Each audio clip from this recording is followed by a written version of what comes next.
Here at TechSnips, we sometimes forget to apply our company wallpaper to new virtual machines that we spin up in our Azure DevTest Labs. So I'm going to author a new custom artifact which will automate the application of this wallpaper. So to do this, you need a JSON editor, so I'm going to use Visual Studio Code.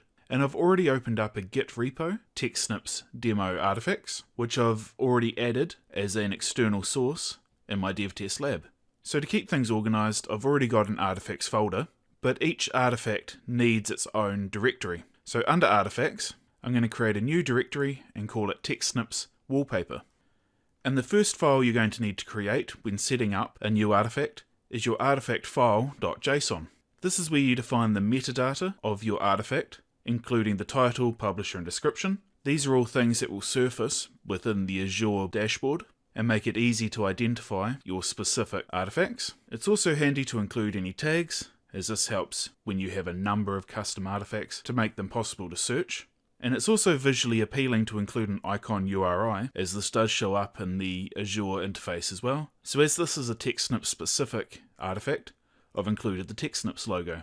Now, as what I'm going to be running only applies to Windows, I'm setting the target operating system to Windows, and then under command to execute, I'm calling PowerShell.exe, setting the execution policy to bypass, and then calling a specific PS1 file. That PS1 file we'll have a look at in a moment. And also you can define post-deploy actions. This can be things like restarting the virtual machine, as I'm doing here, or you can call other scripts. And there's plenty of good examples in Microsoft's public artifact repo, which we'll link to in the included code with this video. So let's go ahead and add our PS1 file. If we open it up, so what we're doing with this script is, in order to change the default wallpaper, we're actually going to be removing the default ones that are installed with Windows 10 and Windows 2016 and up. But in order to do that, we first need to take ownership of those files, then grant ourselves permission to them, and then we can finally remove them.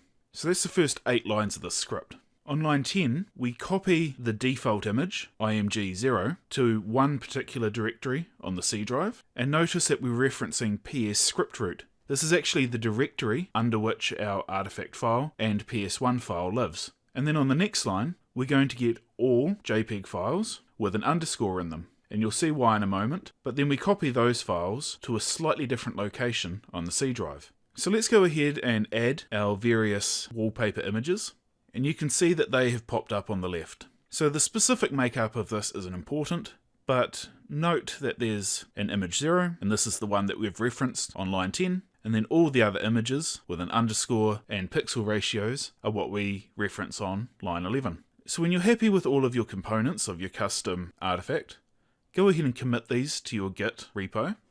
I'll head over and do that now, adding all my changes and including a good message. Commit them and push them. So with our custom artifact committed to our Git repo, let's head over to our Azure DevTest Lab and let's create a new VM. So if I click Add, and I'll use a standard Windows Server 2016 image, give it a name. Just so I know what I use this virtual machine for, I'll call it TechSnips Paper, change my username to the TechSnips default, adjust my virtual machine size, and finally let's have a look at artifacts. So right up the top of the list there, we can see our TechSnips wallpaper artifact that we created, and you can see it's in the repository TechSnips Demo Artifacts. This reflects what you would have seen in Visual Studio Code. So if we click into it, we can see the description that we specified in our JSON file and the publisher.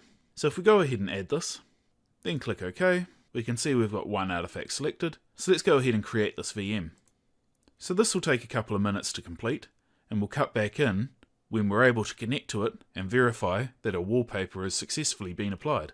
Alright, our virtual machine's been created, so let's go ahead and connect to it. And all going well, we'll see that the TechSnips wallpaper has been applied when we first log in. That's looking good. So this is my first login to this virtual machine, and I'm greeted by the TechSnips logo. So our custom artifact has successfully been deployed. Thanks for watching.